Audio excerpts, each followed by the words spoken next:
আল্লাহ challenge দিয়ে বললেন তোমরা রুহু বানাতে পারবা না। কিন্তু ইউনাইটেড স্টেটস অফ আমেরিকার একজন মেডিকেল সায়েন্টিস্ট উনি এই চ্যালেঞ্জ গ্রহণ করে বলেছে আমি রুহু বানায় ছাড়বো। আল্লাহ বলে মানুষ কখনো রুহু বানাতে পারবে না।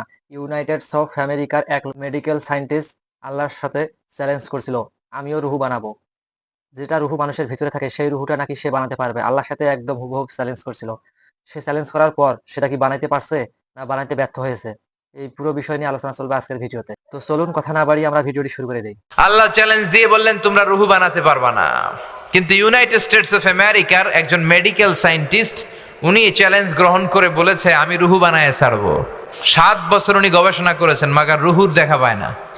মুমূর্ষু রোগী নিয়ে উনার কাজ, কখন যে দেহ থেকে রুহুটা উড়াল দেয় টেরই পাওয়া যায় না। এবার তার মাথায় আসলো এক বুদ্ধি, সে চিন্তা করলো বুলেট প্রুফের গ্লাস দিয়ে আমি ছোট্ট একটা রোম বানাবো। কি proof? Bullet proof. Bullet proof হচ্ছে এমন প্রুফ গুলি মারলে ঢুকে না। এই যে আমাদের মাননীয় প্রধানমন্ত্রী মহোদয়, রাষ্ট্রপতি মহোদয় যে গাড়িতে চড়ে, এই গাড়িগুলো বুলেট প্রুফ, কেউ গুলি মারলেও ঢুকবে না, ঠিক কিনা?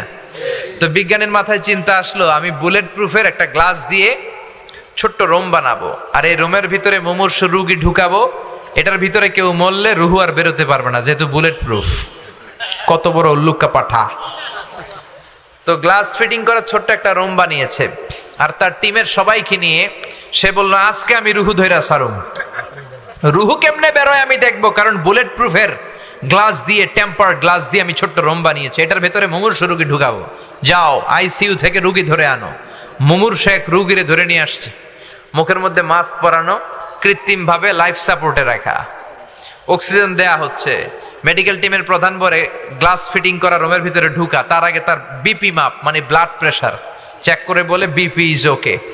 এবার বলল তার ওজন মাপ, তারা ওজন মাপলো, ওজন পাওয়া গেল 80 কেজি। কয় কেজি? 80 কেজি। এবার বলল ওকে, বিপিও ঠিক আছে, ওজন 80 কেজি। এবার গ্লাস ফিটিং করা রুমের ভিতরে ঢুকায় দেয়, দেখি রুহু কেমনে বেরোয়। ঢুকায় দেওয়ার পরে মেডিকেল টিমের প্রধান বলে তার লাইফ সাপোর্টটা খুলে ফেল, অক্সিজেন খুলে ফেল। সবাই বলে স্যার অক্সিজেন খুলে ফেললে তো এটা মরে যাবে। মেডিকেল টিমের প্রধান বলে মারার জন্যই তো আনছি, এটা না মরলে আমি রুহু দেখমু কেমনে। তো গ্লাস ফিটিং করা রুমের ভিতরে ঢুকায়া লাইফ সাপোর্ট খুলে ফেলছে। অক্সিজেনের অভাবে মুমূর্ষু রোগীটা ছটফট ছটফট করতে করতে শেষ মরে গেছে, মাগার রুহু দেখা যায় না। মেডিকেল টিমের প্রধান একবার ডানে তাকায় বায়ে তাকায়, কি খোঁজে? কিন্তু রুহু আছে নাকি? রুহু উড়াল দিছে, ঠিক কিনা? খুঁজে পাওয়া যায় না। এবার গ্লাসের দরজা খুলে, জানালা খুলে ভিতরে হাত দিয়ে এরকম রুহু টোকাইতেছে। কি টোকায়? টাকি মাছ যেমনে টোকায় না, রুহু খুঁজতেছে। এইভাবে রুহু পাওয়া যায়? এবার ব্যর্থ এসে বললো লাশটাকে বের করো।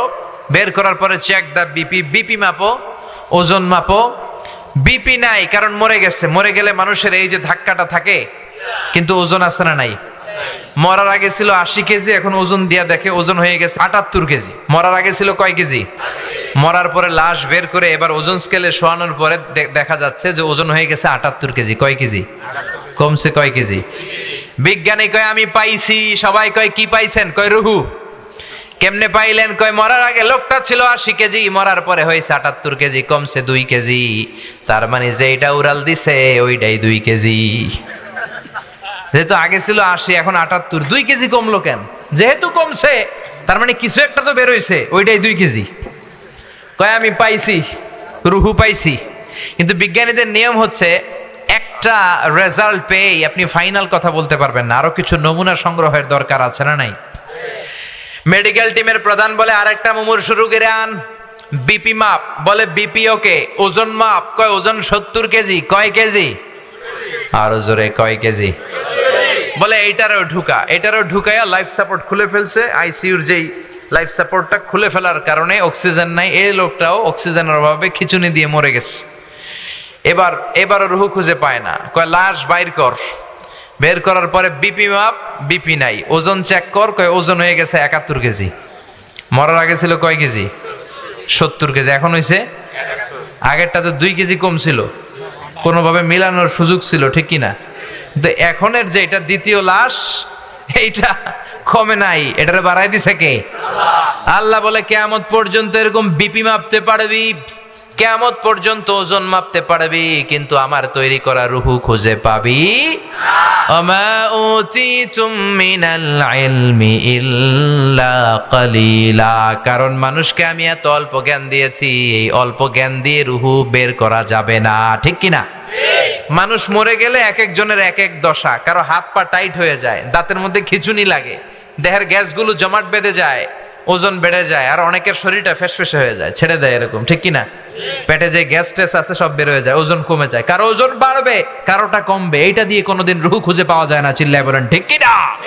কোরআনের সব সূরাই বরকতপূর্ণ, কিন্তু এর মধ্যে সূরাতুল মুলকের জন্য আলাদা কিছু স্পেশাল বরকত আছে না নাই? বিশ্বনবী বললেন ইন্না হাযিহি সূরা মানিআতুন মিন আযাবিল কবর।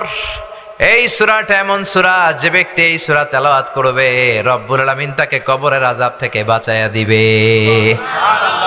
কবরে আমাদেরকে যাওয়া লাগবে কি লাগবে না? কবরের আযাবের কথা কি বিশ্বাস হয়? কিন্তু আমাদের লাইফস্টাইলের দিকে তাকালে মনে হয় আমরা কোনোদিন কবরে যাব না, শুনতে পেয়েছেন আমরা কোনোদিন মরবো না, হাজার বছরের হায়াত নিয়ে মনে হয় দুনিয়াতে আমরা এসেছি, এমন ভাবে চলাফেরা করি, ঠিক কিনা? একদিন মাটির ভেতরে হবে ঘরে মন আমার, কেন বাঁধো দালান ঘর, ঠিক কিনা? মাটির ঘরটা হবে আসল ঘর, তারপরও দুনিয়ার ঘর ফ্ল্যাট, ব্যাংক ব্যালেন্সের জন্য কত মারামারি, গদি নিয়ে কত কিলাকিলি, ঠিক কিনা? আল্লাহ বললেন কবরের ঘর হবে তোমাদের আসল ঘর। দুনিয়ার ক্ষণিকের জীবনের পাওয়ার নিয়ে, ক্ষমতার দাপট নিয়ে, চেয়ার নিয়ে, বিল্ডিং নিয়ে, জমি জমা নিয়ে কিলাকিলি করো না, আখেরাতের সামান গুছাও, আখেরাতটারে সুন্দর করে দিবে কে? কাউরে যদি জিজ্ঞেস করি ভাই এই বাড়িটা কার বাড়ি, কয় হুজুর আমার বাড়ি। আপনার বাবাও যখন এই বাড়িতে থাকতো উনিও কইতো আমার বাড়ি, আপনার দাদা যখন থাকতো উনিও বলতো আমার বাড়ি, আপনি মরে গেলে আপনার ছেলে বলবে আমার বাড়ি, নাতি বলবে আমার বাড়ি, সবাই কয় আমার বাড়ি।